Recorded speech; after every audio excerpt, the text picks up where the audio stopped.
60-70% लोग ये गलती करते हैं, उनका रोजा नहीं होता। वो कयामत के दिन अल्लाह की बारगाह में जाएंगे, जाकर अर्ज करेंगे मौला हमारा रोजा था।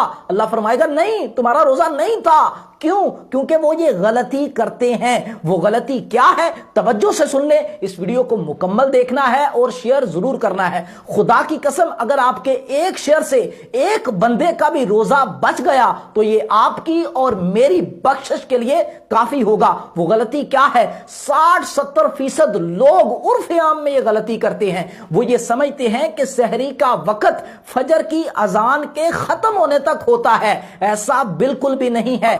सहरी का वक्त खत्म हुए जब 2-3 मिनट हो चुके होते हैं तब फजर की अजान शुरू होती है, और अजान फजर के लिए होती है, ना कि सहरी का वक्त खत्म करने के लिए होती है।